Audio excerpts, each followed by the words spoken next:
السلام علیکم ورحمۃ اللہ وبرکاتہ۔ الحمد للہ رب العالمین والصلاۃ والسلام علی خاتم النبیین وعلی آلہ وصحبہ اجمعین۔ اما بعد فاعوذ باللہ من الشیطان الرجیم، بسم اللہ الرحمن الرحیم۔ وجاہدوا فی اللہ حق جہادہ هو اجتباکم وما جعل علیکم فی الدین من حرج ملۃ ابیکم ابراہیم هو سماکم المسلمین من قبل وفي هذا ليكون الرسول شهيدا عليكم وتكونوا شهداء على الناس فأقيموا الصلاة وآتوا الزكاة واعتصموا بالله هو مولاكم فنعم المولى ونعم النصير صدق الله العظيم۔ اللہ تعالیٰ نے قرآن مجید میں ارشاد فرمایا کہ اللہ کی راہ میں جہاد کرو، مجاہدہ کرو، جیسا کہ جہاد اور مجاہدہ کرنے کا حق ہے۔ اس نے تمہیں اپنے کام کے لیے چن لیا ہے اور دین میں تم پر کوئی تنگی نہیں رکھی۔ قائم ہو جاؤ اپنے باپ ابراہیم علیہ السلام کی ملت پر۔ اللہ نے پہلے بھی تمہارا نام مسلم رکھا تھا اور اس قرآن میں بھی تمہارا یہی نام ہے، تاکہ رسول صلی اللہ علیہ وسلم تم پر گواہ ہوں اور تم لوگوں پر گواہ۔ بس نماز قائم کرو، زکوٰۃ دو اور اللہ سے وابستہ ہو جاؤ۔ وہ تمہارا مولا ہے بہت ہی اچھا، اور مولا بہت ہی اچھا ہے اور مددگار بھی ہے۔ بے شک سے فرمایا اللہ رب العالمین ہے۔ برادر عزیز کریم اللہ، ناظرین اسلامی ابن طلبہ صوبہ خیبر پختونخوا، برادر مکرم شفیق الرحمان، ناظرین پشاور کیمپس، برادر ایمان نظامی معتمد پشاور کیمپس، اور میرے انتہائی عزیز ہم پر نقاب بھائیوں اور دوستوں، مجھے خوشی ہے کہ پشاور کیمپس کی جمعیت نے اپنی روایت کو برقرار رکھتے ہوئے اس سال کی اپنے وابستگان کے لیے، ذمہ داران و کارکنان کے لیے اس 3 روزہ تربیت کا انعقاد کیا ہے، اور مجھے امید ہے کہ ان 3 دنوں کے اندر آپ نے اس تربیتگاہ کے ذریعے سے اپنی فکری تربیت کا سامان بھی کیا ہوگا، اخلاقی تربیت کا اہتمام بھی کیا ہوگا، روحانی تربیت بھی حاصل کی ہوگی، اور یہ تربیتگاہ آپ کی کیپیسٹی بلڈنگ کا بھی سبب بنی ہوگی۔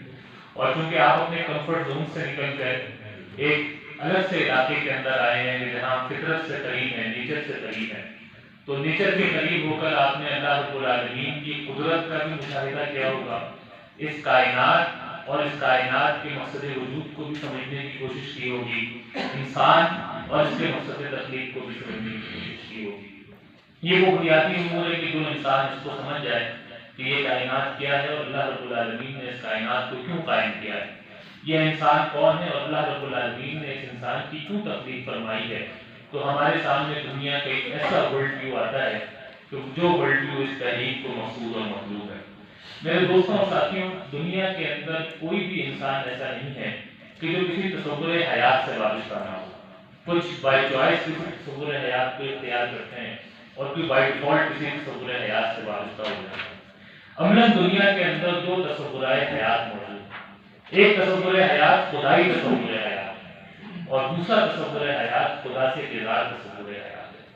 جو خدا سے بیدار تصور حیات ہے وہ انسانوں کو اس جانب متوجہ کرتا ہے کہ یہ دنیا خود بخود وجود میں آ گئی ہے، یہ انسان خود بخود پیدا ہو گیا ہے، اس لیے یہ انسان اور یہ دنیا یہ کسی بھی نظام اخلاق کی، یہ کسی قانون کی، کسی قاعدے اور کسی ضابطے کی پابند نہیں ہے۔ انسان اپنے عقل کی بنیاد پر، اپنی فہم، اپنی سمجھ کی بنیاد پر کامیابی اور ناکامی کے معیار مرتب کرے گا، اسی کو فالو کرے گا، اور خواہشات نفس اس کے حصول کے لیے انسان جس حد پر جا سکتا ہے اس حد پر چلے جائے گا۔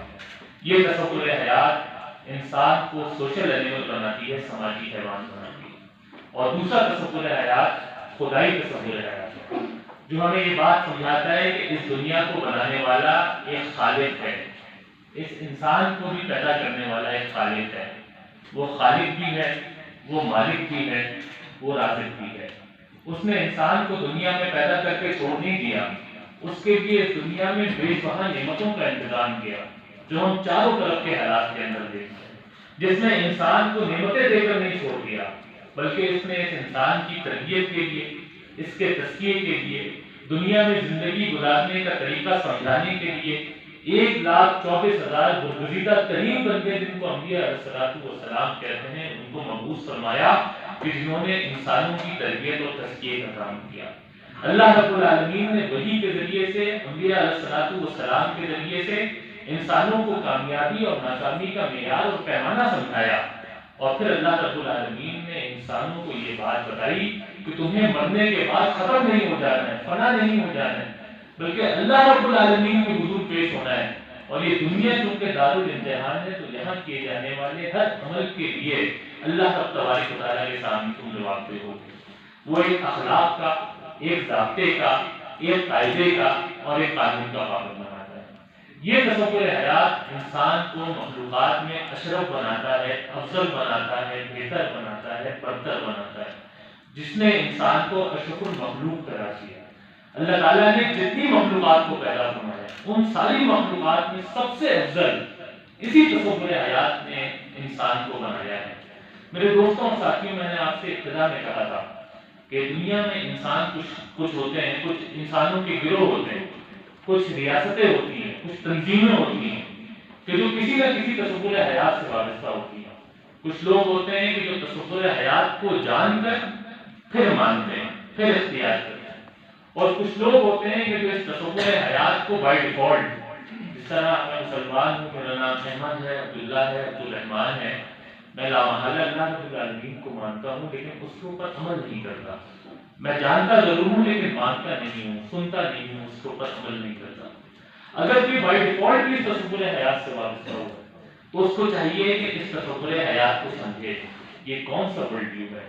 یہ کیسا انسان جہان بنانا چاہتا ہے؟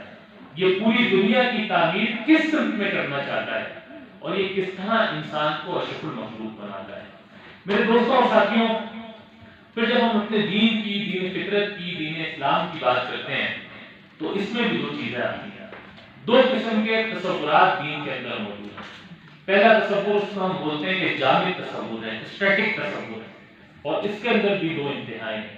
ایک انتہا یہ ہے کہ آپ دنیا سے لا تعلق ہو کر دنیا میں گناہوں سے بچنے کے لیے، منکرات سے بچنے کے لیے، فواحش سے بچنے کے لیے راہبانہ زندگی گزاریں. دنیا کو چھوڑ کے بیابان کے اندر نکل جائیں، جنگلوں کے اندر نکل جائیں، اس دنیا سے کٹ آف ہو جائیں، اس کو چھوڑ دیں، اس کو برتنے کی کوشش نہ کریں.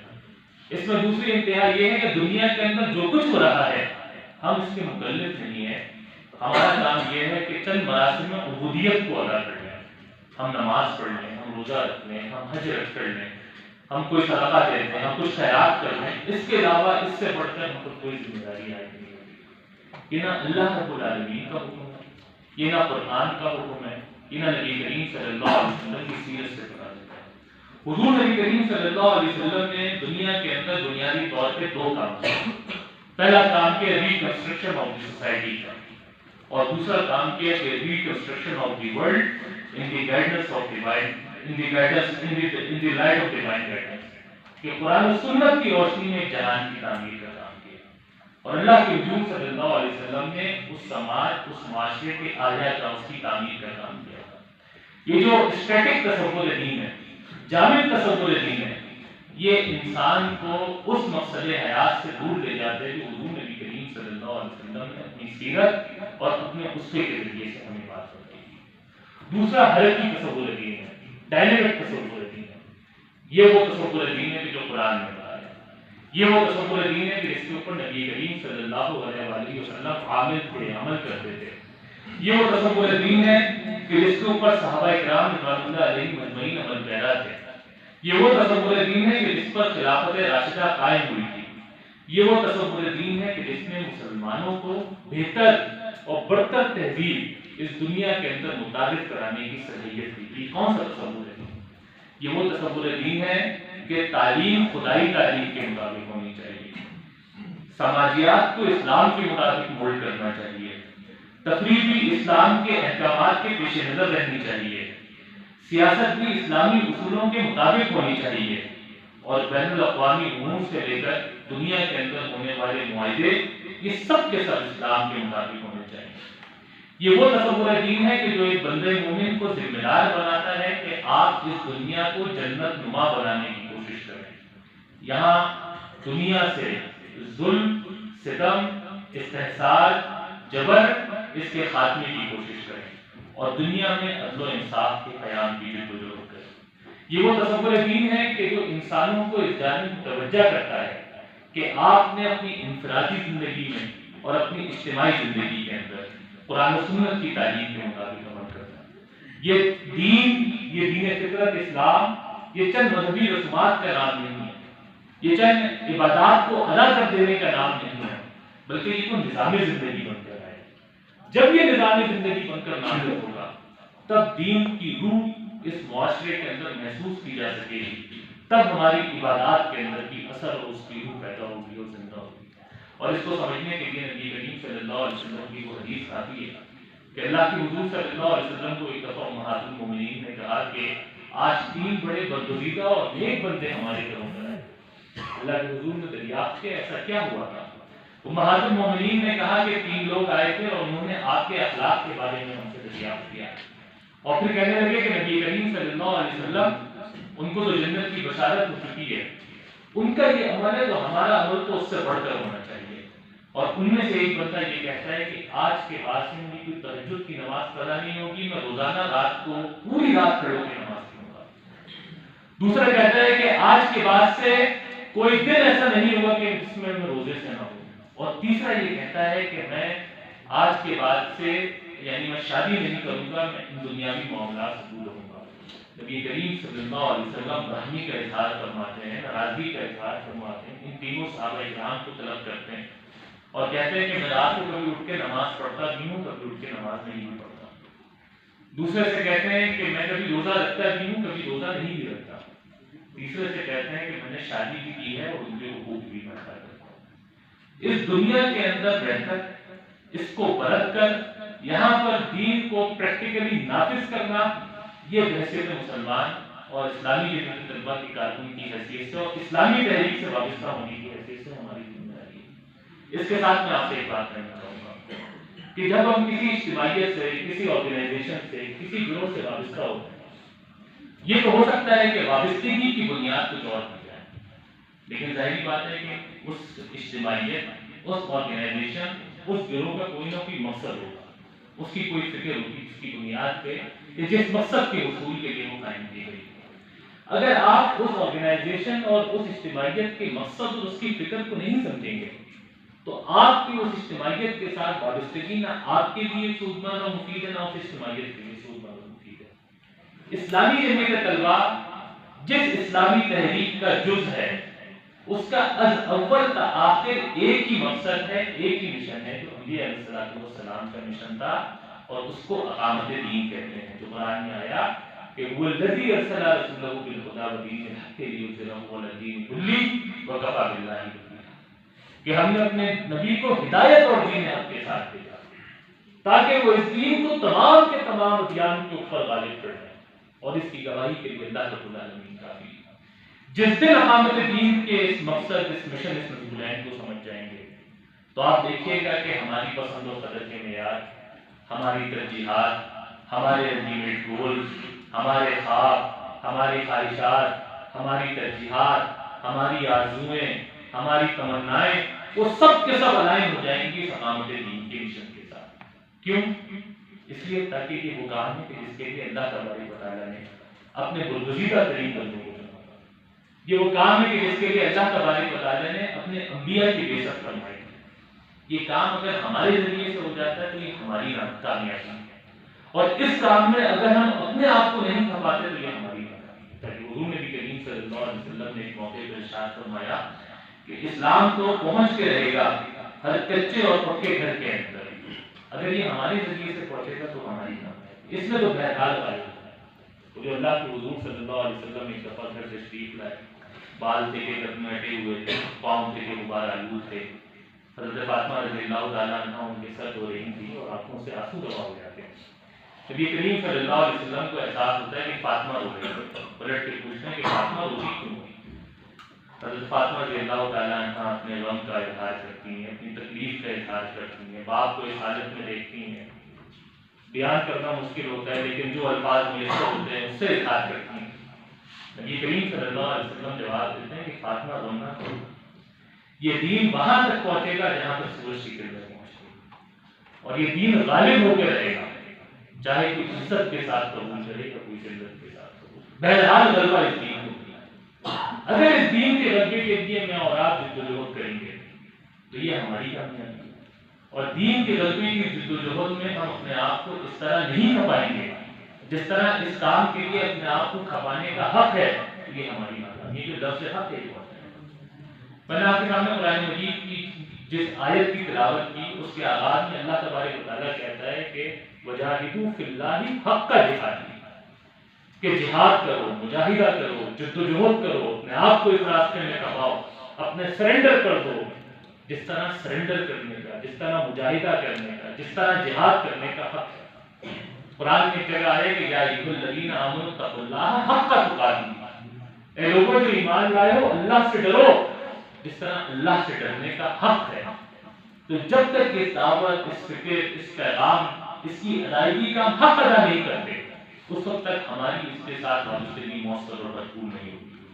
میرے دوستوں اور ساتھیوں، اس ڈائنمک تصور کو سید ابو العالیٰ مودودی علیہ الرحمہ نے 20ویں صدی کے اندر پیش کیا۔ سید مودودی علیہ الرحمہ نے اپنی کتاب الجہاد فی الاسلام لکھی، اس سے پہلے سید مودودی علیہ الرحمہ متفرق موضوعات میں بہت کچھ لکھا کرتے تھے، کوئی صرف اس کی مقید نہیں تھی، لیکن الجہاد فی الاسلام کے لکھنے کے بعد انہوں نے اس پر غور و فکر کرنا شروع کیا، وہ کیا بنیادی مسائل ہیں کہ جس کی وجہ سے امت مسلمہ اس زوال اور تنزلی کا شکار ہے۔ انہوں نے اس کا اصل سبب یہ نکالا کہ چونکہ اسلام کو ایک طویل عرصے سے اقتدار نصیب نہیں ہے، اس وجہ سے مسلمان اس زوال اس تنزلی کا شکار ہے۔ اور پھر سید مودودی علیہ الرحمہ نے جماعت اسلامی کی تاسیس ہوئی ہے 26 اگست 1941، غالباً 1939 اور 40 کے ان 2 سالوں کے اندر اپنی 2 بارکۃ الاعلیٰ کتابیں تحریر کی، جس میں سے پہلی کتاب تھی تجدید و احیاء الدین، جس میں سید مودودی علیہ الرحمہ نے یہ بیان کیا ہے کہ وہ کون کون سے لوگ ہیں جو کار تجدید کرتے رہے، اور اس کار تجدید کے اندر ایسے کیا مسائل رہے کہ جس کی وجہ سے وہ کار تجدید نہیں ہو سکتی، اور ہمارا کیا تصور ہے جہاں ہے، اور ہم کیوں نہیں ہمارے جہاں ہیں، وہ ساری بات اس میں پیش کی۔ اور اس کے بعد انہوں نے وے آؤٹ اپنی دوسری کتاب قرآن کی 4 بنیادی اصطلاحی کی صورت میں بیان کیا کہ یہ تو مسائل رہے ہیں جس کی وجہ سے کار تجدید نہیں ہو سکی۔ اب ہمیں کیا اسٹریٹجی اور کیا حکمت عملی بنانی ہے، کیا اسلوب اختیار کرنا ہے کہ جس کے ذریعے سے احیاء دین اور اقامت دین کے یہ کام لے کر متاثر کر سکیں۔ میرے دوستوں اور ساتھیوں، سید مودودی علیہ الرحمہ نے اسی فکر اور تصور اقامت دین کے احیاء کا کام کیا تھا، اور یہ اقامت دین کیا ہے کہ دین کو دنیا میں قائم کرنے کی جدوجہد کرنا ہے، اسے اس دنیا کا لیونگ پرنسپل اور لیونگ ریئلٹی بنانا ہے، اور پوری دنیاوی زندگی کو اس کے سانچے میں ڈھالنا ہے۔ یہ اقامت دین، جب ہم اقامت دین کو سمجھ جائیں گے، جب ہم اس کو اختیار کر لیں گے، تو عملاً میں اور آپ اقامت دین کی جدوجہد کے لیے اپنے آپ کو پیش کر سکیں گے۔ میرے دوستوں اور ساتھیوں، اقامت دین کی جدوجہد کرنے والوں کے لیے اہم ترین چیز یہ ہے کہ قرآن و سنت ان کے لیے اساس کار، ان کے لیے فنڈامنٹل پرنسپل کی حیثیت رکھتی ہے، جس میں قرآن جو ہے وہ پرنسپل کی حیثیت رکھتا ہے، اور نبی کریم صلی اللہ علیہ وسلم کی سنت، ان کی حدیث، ان کا اسوہ وہ لیونگ ایگزامپل ہے، اور اسی قرآن و سنت کی بنیاد پر ہمیں پرسنالٹی ڈیولپمنٹ کا کام کرنا ہے۔ یہ پرسنالٹی ڈیولپمنٹ ہے جو آپ میں ایمان کی صفت کو پیدا کر دیتی ہے، کہ جس کی جانب قرآن مجید بار بار متوجہ کرتا ہے۔ کہیں کہتا ہے کہ یا ایھا الذین آمنوا آمنوا، اے لوگوں جو ایمان لائے ہو ایمان لے آؤ۔ کہیں کہتا ہے کہ کنتم خیر امۃ اخرجت للناس تأمرون بالمعروف وتنہون عن المنکر وتؤمنون باللہ۔ وہ جو ایمان کی کیفیت ہے یہ آپ کے اندر پیدا ہوتی ہے۔ ایمان کیا ہے؟ ایمان کیا ہے کہ یہ آپ کو کلیئرٹی آف ویژن دے دیتا ہے، یہ آپ کو فوکس کر دیتا ہے، یہ آپ کے لاشعور کے اندر یہ چیز بالکل آپ کے لاشعور میں بیٹھ جاتی ہے کہ انسان کا مقصد وجود اور اس تحریک کے ساتھ وابستگی کی حیثیت سے آپ کی ذمہ داری یہ بنتی ہے کہ آپ نے دعوت دین اور اقامت دین کی جدوجہد کو کرنا ہے، اور پھر آپ کو ایمان کی یہ کیفیت مسلم بنانی ہے، جو قرآن کے اس آیت میں مسلم کا تذکرہ ہے۔ مسلم کے معنی ہے مطیع، فرما بردار، سرنڈر کر دینے والا۔ کون سرنڈر کر دے؟ کیسا سرنڈر کر دینے والا؟ جو غیر مشروط اور لامحدود اطاعت کرے، انکنڈیشنل اطاعت ہوگی۔ اللہ تعالیٰ نے کہہ دیا تو کیا، کیوں، کیسے، کس طرح، کس لیے، کوئی سوال نہیں، غیر مشروط ہوگی اور لامحدود ہوگی، کوئی حد نہیں۔ جب جہاں جیسے جس طرح جو حکم اور جس طرح مطلب اس کا فہم حاصل کر لیا، تو ایک مسلمان کی حیثیت سے ہماری ذمہ داری یہ ہوگی کہ ہم نے پھر اس کی اطاعت کرنی ہے۔ اور جب ہم یہ کام کر لیتے ہیں، جب یہ صرف حاصل ہو جاتی ہے، تو پھر بنیادی طور پہ 3 کام ہم نے کرنے ہیں۔ پہلا کام ہے فرد کی ارتقاء، فرد کی تعمیر کا۔ جب حضرت ابراہیم علیہ السلام اپنے بیٹے حضرت اسماعیل علیہ السلام کے ساتھ خانہ کعبہ کی تعمیر فرما رہے تھے تو انہوں نے دعا فرمائی کہ ربنا وابعث فیہم رسولا منہم یتلو علیہم آیاتہ ویزکیہم ویعلمہم الکتاب والحکمہ. یا اللہ ان میں سے ایک ایسا نبی اٹھانا، کسی انسانوں کے گروہ کی بات نہیں کر رہے، کسی جماعت کی بات نہیں کر رہے، کسی اجتماعیت کی بات نہیں کر رہے، کسی جمعیت کی بات نہیں کر رہے، ایک انسان کی بات کر رہے. یا اللہ ان میں سے ایک ایسا نبی اٹھانا اور پھر اس کا مشن کیا ہے نبوت کا وہ بتا رہے ہیں جو تیری آیات کی تلاوت کر کے سنائے، دعوت کا کام کرے، جو ان کو کتاب و حکمت کی تعلیم دے، ان کی کیپیسٹی بلڈنگ کا کام کرے، ان کے اندر صلاحیت دنیا کو چلانے، برتنے، دیکھنے اور اس دین کو غالب کرنے کی صلاحیت اور ان کا تزکیہ کرتے، اس کو ان کو اندر اور باہر سے پاک کرنا، ان کا باطن بھی پاک کر دو، ان کا ظاہر بھی پاک کر دو. ایک فرد کی تعمیر. مجھے بعد میں کہا تھا کہ تیری خودی میں اگر انقلاب ہو گیا عجب نہیں ہے 400 بدل جائے. تیری دعا ہے کہ تیری آرزو وہ پوری، میری دعا ہے کہ تیری آرزو بدل جائے. یہ جو ایک فرد ہوتا ہے، یہ جو انسان ہے، یہ نیوکلیس ہے سوسائٹی کا. یہ انسان تبدیل ہو جائے گا، پورا سماج، پورا معاشرہ، پورا جہان تبدیل ہو جائے گا. اتنی قوت اور طاقت. لیکن تیری دعا ہے کہ تیری آرزو وہ پوری، میری دعا ہے کہ تیری آرزو بدل جائے. جب تک آرزویں نہیں بدلیں گی، جب تک الٹیمیٹ گولز نہیں بدلیں گے، جب تک مقصد زندگی نہیں تبدیل ہوگا، اس وقت تک انسان تبدیل نہیں. انسان کو تبدیل کرنے کے لیے مقصد زندگی تبدیل کرنا ہوگا. ایک بہت بڑے بزرگ شیخ عبد القادر جیلانی ہیں، ایک دفعہ آپ نے اسی طرح کی مریدین کے اجتماع میں سے خطاب کرتے ہوئے کہتے ہیں کہ 1 مہینے کا وقت ہمارے پاس ہے اور مہینے بعد جب تمہیں واپس آنا ہے تو ایک انسان کی تربیت کرنی ہے. سارے مریدین 1 مہینے کے لیے چلے جاتے ہیں، واپس آتے ہیں، رپورٹ پیش کرتے ہیں. ایک بندہ کھڑا ہو کے کہتا ہے کہ میں نے اپنے والد صاحب پر محنت کی، والد صاحب کی اصلاح نہیں ہو سکی، کسی نے بھائی پہ محنت کی، کسی نے بیٹے پہ محنت کی، کسی نے بہن پہ محنت کی، کسی نے دوست پہ محنت کی، الغرض سے سب نے رپورٹ پیش کی کسی نہ کسی انسان کی، اور سب نے یہی رپورٹ پیش کی کہ 1 مہینے کے اندر کوئی اصلاح کا کام نہیں ہو سکتا. شیخ عبد القادر جیلانی اپنے مریدین سے مسکرا کے کہتے ہیں وہ ایک فرد آپ بھی تو ہو سکتے تھے. 1 مہینے کے اندر آپ اپنی تو اصلاح کر سکتے تھے، اپنے آپ کو تو تبدیل کر سکتے تھے، اپنے آپ کو تو قرآن و سنت کے سانچے میں ڈال سکتے تھے. اپنے رویے، اپنے اخلاق، اپنے افکار، اپنے کردار، اپنے تصورات، اس کے اندر تو تبدیلی پیدا کر سکتے تھے. اگر آپ نے اپنے افکار و تصورات اور خیالات اور کردار اور رویے، اپنی عبادات، اپنے معاملات میں 1 مہینے کے اندر تبدیلی پیدا نہیں کی تو آپ کسی دوسرے سے کیسے توقع رکھتے ہیں کہ اس کے اندر تبدیلی پیدا ہو جائے. میرے دوستوں اور ساتھیوں، یہ ایمان روشنی کا نام ہے. جس کے دل کے اندر جس کا دل ایمان کے نور سے منور ہو جائے، ایسا ممکن نہیں ہے کہ وہ اپنے معاشرے کو متاثر نہ کرے. اس ایمان کی روشنی کو اپنے قلوب پر اتاریے. آپ کا دل گواہی دے رہا ہو کہ یہ صاحب ایمان ہے اور روشنی کی مجبوری ہے کہ اس میں خیر ہے. ایسا ممکن نہیں ہے کہ آپ کا دل ایمان کے نور سے منور ہو اور وہ آپ کے دل اور آپ کی ذات اور آپ کی شخصیت اور ایک انفرادیت تک محدود ہوتے رہ جائے. آپ کا گھر اس سے متاثر ہوگا، وہ اس جانب پڑے گا. آپ کے والدین اس سے متاثر ہوں گے، وہ اس جانب رجوع کریں گے. آپ کے بہن بھائی اس سے متاثر ہوں گے، وہ اس جانب رجوع کریں گے. آپ کے دوست، آپ کے جو سرکل آف انفلوئنس ہے وہ آپ کے سرکل آف انفلوئنس سے متاثر ہوگا. اس تحریک کے دعوت کی جانب متوجہ ہوگا، رجوع کرے گا. لیکن اگر دل کی روشنی آپ کے ایمان کی صورت میں، اگر ایمان کی روشنی آپ کے دل کے اندر موجود نہیں ہوگی تو یاد رکھیے گا محض بات اور تلقین سے آج کی دنیا میں کوئی انقلاب نہیں ہوگا. نبی کریم صلی اللہ علیہ وسلم نے انقلاب برپا کیا وہ تقریروں سے برپا نہیں ہوا تھا، وہ وعظ اور تلقین سے برپا نہیں ہوا تھا، وہ انسان کے کردار سے برپا ہوا تھا. تو جب وہ انسان تیار ہو جائے گا تب وہ انقلاب بھی برپا ہو جائے گا. دوسرا کام جو میں نے اور آپ نے کرنا ہے وہ معاشرے کی تعمیر کرنا ہے. پہلا کام فرد کی ارتقا کرنا، دوسرا کام معاشرے کی تعمیر کرنا.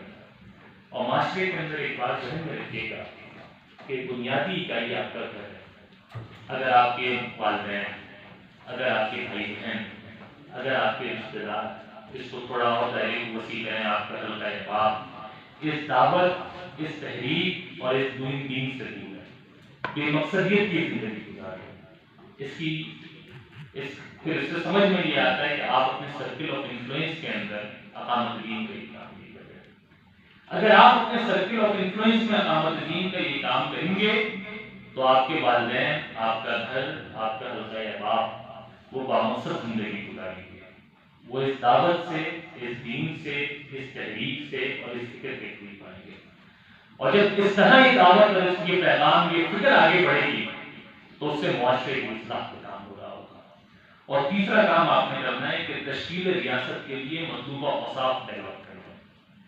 ہم جیسا سماج بنانا چاہتے ہیں، ہم جیسا جہان بنانا چاہتے ہیں، آج کے جدید دور میں اسلام کا سیاسی نظام کیا ہوگا، آج کے جدید دور میں اسلام کا اخلاقی نظام کیا ہوگا، اس کا روحانی نظام کیا ہوگا، اس کا معاشرتی اور معاشی نظام کیا ہوگا، آپ نے اس کا منصوبہ، اس کا فلسفہ، اس کا آئیڈیا، اس کا خاکہ دنیا کے سامنے پیش کرنا ہے اور اپنے اندر صلاحیت پیدا کرنی ہے کہ آپ اس نظام کو دنیا کے اندر نافذ کر سکیں۔ میرے دوستوں اور ساتھیوں، نبی کریم صلی اللہ علیہ وسلم نے ارشاد فرمایا ہے کہ انسان الخلق عیال اللہ، مخلوق اللہ کا کنبہ ہے۔ آپ کے بھی والدین ہوں گے، آپ کے والدین اپنے کنبے کی سرپرستی کے لیے ہمیشہ ان افراد کا انتخاب کرتے ہیں جو سولے بھی ہوں اور باصلاحیت بھی ہوں، کسی نکمے کا انتخاب نہیں کرتے۔ اگر آپ کے گھر میں گاڑی ہے تو ڈرائیور کسی ایسے فرد کو نہیں بنائیں گے کہ جس کو گاڑی چلانا نہیں آتی ہے۔ اللہ تبارک و تعالیٰ اس دنیا کا انتظام کیسے کسی ایسے نکمے کے ہاتھ میں دیتے ہیں جس کا خیال ہو کہ میں بہت متقی، بہت پرہیزگار، بڑی اقامت دین کی ضرورت کر رہا ہوں، لیکن دنیا کو چلانے کی صلاحیت ہے۔ اس لیے ان ساری چیزوں کے ساتھ جو کام ہم نے کرنا ہے، اس دعوت کے ساتھ، یہ بھی ہماری ڈیوٹی، یہ بھی ہماری ذمہ داری ہے۔ اس کے حوالے سے بھی ہم سے جواب طلب کیا جائے گا کہ عصری علوم کو حاصل کرنے والے یہ طالب علم، انہوں نے دنیا کو چلانے کی کتنی صلاحیت اپنے اندر پیدا کی، یہ تحقیق اور ایجاد کے راستے پہ چلتے ہوئے کس منزل میں پہنچے، کیا ان کے اندر اتنی صلاحیت تھی کہ اس دنیا کو بہتر انداز میں چلا سکے؟ اگر ہم نے اپنے اندر یہ صلاحیت پیدا کر لی، جبھی زمام کار مسلمانوں کے ہاتھوں میں آئے گی، ورنہ محض صالحیت سے، محض دعوت دین کا کام کرنے سے اللہ تبارک و تعالیٰ مسلمانوں کو اس زمین کے اوپر غلبہ اور عروج عطا نہیں کرے گا۔ جب یہ تین کام ہم کریں گے تو اسی کے نتیجے میں اقامت دین کی تکمیل ہوگی۔ میرے دوستوں اور ساتھیوں، عموماً یہ ہوتا ہے کہ اسلامی جمعیت طلبہ کے ساتھ وابستگی ہماری ایک تنظیم کے ساتھ وابستگی ہو جاتی ہے۔ ایک تنظیم کے کارکن ہیں، اس کے رفیق ہیں، کچھ لوگ آگے بڑھتے ہیں، بات بن جاتے ہیں اور سن سے جاتے ہیں۔ لیکن میں آپ سے اس بات کے اوپر اصرار کروں گا اور امفسائز کروں گا کہ نہ اسلامی جمعیت طلبہ مقصود ہے نہ مطلوب ہے۔ مقصود اور مطلوب اگر کوئی چیز ہے تو وہ اقامت دین کی جدوجہد ہے۔ اسلامی جمعیت طلبہ ہو یا اسلامی تحریک، یہ محض طول اور راستہ ہے۔ جب تک یہ طول اور راستہ اقامت دین کی جدوجہد کے لیے مفید ہے، کارگر ہے، تو اس طول اور راستے کو منتخب کر کے اسی کے اوپر چلا جائے گا۔ لیکن اگر کہیں یہ اجتماعیت مقصود بن جائے، یہی مطلوب بن جائے، تو ہوتا یہ ہے کہ منزل کا تصور نگاہوں سے محو ہو جاتا ہے، تو ہم اصل مقصد اور اصل مطلوب کو چھوڑ کر راستے میں اپنے بنائے ہوئے مقاصد، ان کے اصول اور ان کی حفاظت کی قدروں کے اندر پڑتے ہیں۔ اس کی بھی حفاظت کرنی ہے، لیکن اس کی حفاظت اسی صورت میں ہو سکے گی جب میں اور آپ اس اصل مقصد کی طرف اپنی نگاہیں مرکوز رکھتے ہوئے اس جانب سفر کریں گے، اس کے حصول کی کوشش کریں گے، اور اس کے لیے جو صلاحیتیں ہمیں اپنے اندر پیدا کرنی ہے وہ صلاحیتیں اپنے اندر پیدا کرنے کی کوشش کریں گے۔ اگر میں اور آپ اقامت دین کی اس فکر کو سمجھ گئے تو یاد رکھیے گا کہ اللہ رب العالمین نے اپنے نبی صلی اللہ علیہ وسلم اور ان کی صحابہ کی جماعت کے ذریعے سے جو انقلاب برپا کیا، اس کی بنیادی وجہ یہ تھی کہ وہ اس فکر کو سمجھ گئے اور دنیا کے اس نظام کو چلانے کی صلاحیت اپنے اندر پیدا کر لی۔ اگر ہم اس فکر کو سمجھ جائیں تو یہی وہ فکر ہے کہ جو ہمارے طرز عمل کو بھی تبدیل کرے گی، جو ہمارے طرز فکر کو بھی تبدیل کرے گی، جو ہماری طرز زندگی کو بھی تبدیل کرے گی، اور اس دنیا کو ایک بار پھر اسلام کا وہ بابرکت نظام نصیب ہو سکے گا کہ جو عدل، انصاف اور مساوات کا مبنی نظام ہے، جس نظام کے نفاذ کی جدوجہد کے نتیجے میں میری اور آپ کی اس دنیا میں بھی کامیابی اور راحت ہے، اور اس آخرت میں بھی ہمارے لیے راحتیں اور کامیابی اسی صورت میں ہے۔ اللہ تبارک و تعالیٰ سے دعا ہے کہ ہمیں عمل کی توفیق عطا فرمائے. آخر دعوانا الحمد